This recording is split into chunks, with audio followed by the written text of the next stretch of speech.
नमस्कार, news for Rajasthan में स्वागत है आपका। आज हमारे साथ मौजूद है राजस्थान के मशहूर हृदय रोग विशेषज्ञ डॉक्टर जीएल शर्मा। हाल ही में जो चुनाव हुए हैं उनमें जीएल शर्मा काफ़ी चर्चा में थे। उन्हीं से जानते हैं कि चर्चा का क्या कारण है। डॉक्टर साहब, फेसबुक पे और यूट्यूब पे जो है बहुत तेज़ी से वायरल हुए, कुछ अखबारों में फ़ोटोज़ थी, क्या है? एक्चुअली मैं एक्सरसाइज करता रहता हूँ और एक्सरसाइज करने मेरा शौक़ है। और मेरा गांव जो है यहाँ से 80 किलोमीटर दूर है, सोडा गांव। अभी पार्लियामेंट के इलेक्शन हुए हैं तो उसमें मैंने वोट कास्ट करने के लिए सोडा गया था। और मैं गाड़ी से नहीं जाके मैं अपनी पर्सनल साइकिल से गया था। इसीलिए वो साइकिल से एक कार्डियोलॉजिस्ट शहर से गांव में जाता है, एक हेल्थ को डेमोक्रेसी से जोड़ के देखता है। तो वो वीडियोज़ वायरल चल रहे हैं आजकल फेसबुक पे और ट्विटर पे भी हैं और व्हाट्सएप पे भी हैं। आमतौर पे युवा जो है, मतलब हम जो युवाओं से हमारी चर्चा हुई, वोट को लेकर वो अवेयर नहीं है। आप इस एज में 80 किलोमीटर दूर साइकिल लेके पहुंचे हैं। एक मैसेज जो लोगों के बीच देना था वो यही है कि स्वास्थ्य के प्रति जागरूक रहने के साथ साथ अपने लोकतंत्र की भी इस परंपरा को बरकरार रखें।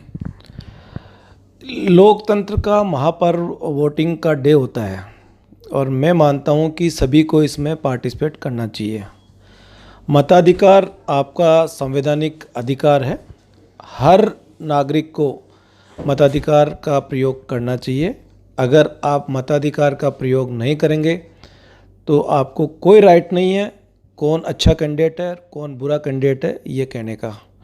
मेरा उद्देश्य ये नहीं था कि मैं कोई मैसेज दूं। मैं तो एक्सरसाइज करने गया था और हमारे वहाँ पे 29 तारीख को इलेक्शन थे पार्लियामेंट के। उससे पहले 21 तारीख को भी मैं डिग्गी तक साइकिल यात्रा करके आया था। मेरा उद्देश्य केवल एक्सरसाइज था, लेकिन बाद में मेरे को ऐसा लगा कि हेल्थ, मताधिकार और एक्सरसाइज, इन तीनों को जुड़ के जो मैसेज निकला वो निकला कि आपको वोटिंग करनी चाहिए, 100% वोटिंग करनी चाहिए। और जब एक कार्डियोलॉजिस्ट साइकिल पे अपने शहर से गांव जा सकता है और वो भी साइकिल के माध्यम से जा सकता है, 4 घंटे साइकिल चला के जा सकता है, तो प्रत्येक नागरिक को, प्रत्येक ग्रामवासी को अपना मताधिकार का प्रयोग करना चाहिए। ये उससे मैसेज निकल के आया। ये तो आपका मैसेज हो गया। अब सम्मान का दौर शुरू हो गया है। डॉक्टर्स की संस्थाओं ने भी सम्मान किया है, गांव के लोगों ने भी अब आपका सम्मान। सबसे पहले तो मेरे को निर्वाचन आयोग ने सम्मानित किया है। निर्वाचन भवन बुलाया मेरे को और उन्होंने बड़े अच्छे तरीके से एक वोटिंग जो करता है और वोटिंग को परसेंटेज को इंक्रीज़ करने के लिए जो काम करता है उसको बहुत अच्छा सम्मान दिया। मैं निर्वाचन आयोग का धन्यवाद ज्ञापित करता हूं कि मेरे को बुलाया उन्होंने और सम्मान दिया। उसके बाद में मेरे को हमारी मेडिकल संस्था है जयपुर मेडिकल एसोसिएशन, उसमें बुलाया गया। वहाँ पे मेरे को सम्मानित किया गया। वहाँ पे 300-400 डॉक्टर इकट्ठे हुए, वहाँ के पदाधिकारियों ने मेरे को सम्मानित किया। मेरे को फिर ब्राह्मण समाज की कुछ संस्थाओं ने भी सम्मानित किया। और उसके बाद में जब हमारे असेंबली स्पीकर साहब को पता चला कि ऐसा ऐसा कोई डॉक्टर यहाँ से निकल के 80 किलोमीटर दूर चल के अपने गांव में मताधिकार का प्रयोग करके आया, तो विधानसभा अध्यक्ष साहब ने भी मेरे को बुलाया और विधानसभा में सम्मानित किया। उनका भी यही सम्मान करने का उद्देश्य था कि हमारे प्रत्येक नागरिक को, प्रत्येक ग्रामवासी को मताधिकार का प्रयोग करना चाहिए। ज़्यादा से ज़्यादा वोटिंग होएगी, अच्छे कैंडिडेट चुन के आएँ और लोकतंत्र स्वस्थ रहेगा। लोकतंत्र स्वस्थ रहने की बात कर रहे हैं, आम आदमी के स्वस्थ रहने की बात कर रहे हैं। आप क्या सजेशन देंगे कि क्या पैदल चाल या साइकिल एक रूटीन आदमी को डालनी चाहिए?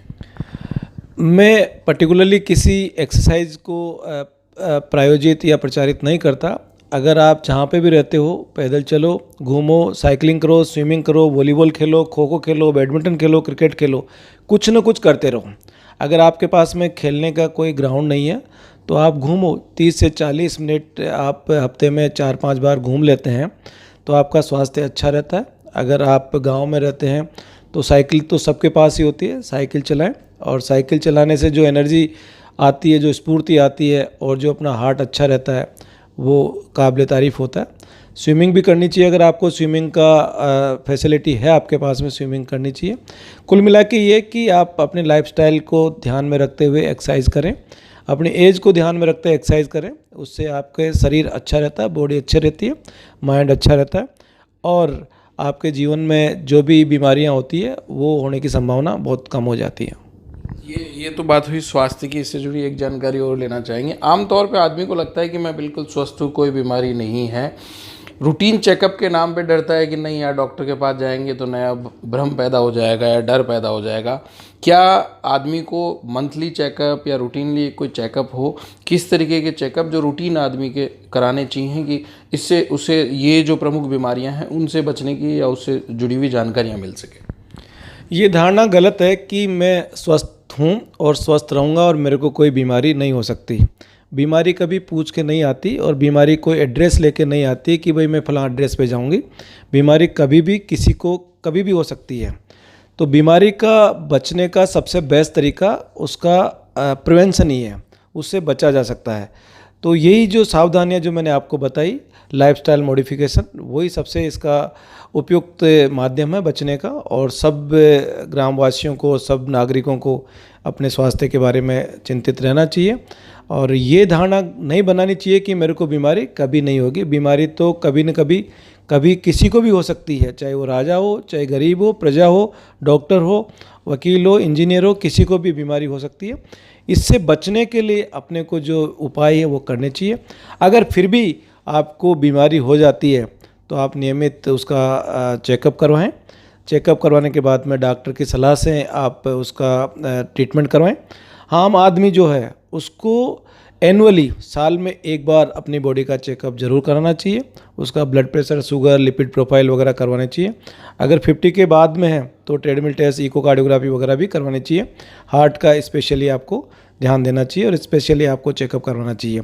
ये धारणा नहीं रखनी चाहिए कि मैं स्वस्थ हूँ आज तो कल बीमार नहीं पड़ूंगा। बीमारी कभी भी आ सकती है, कोई किसी को पूछ के नहीं आती है। ये थे डॉक्टर जीएल शर्मा, जयपुर के मशहूर हृदय रोग विशेषज्ञ हैं। लालकोठी में इनका जयपुर हार्ट इंस्टीट्यूट है और उसको वो यहाँ से संचालित कर रहे हैं। आपके भी मन में ऐसी कोई धारणा हो या भ्रम हो तो आप इनसे जानकारी ले सकते हैं। साथ ही सालाना इनकी तरफ से एक मेडिकल कैंप जो है वो जयपुर में निःशुल्क आयोजित किया जा सकता है, जिसमें भी आप अपनी जाँच करवा सकते हैं। नमस्कार।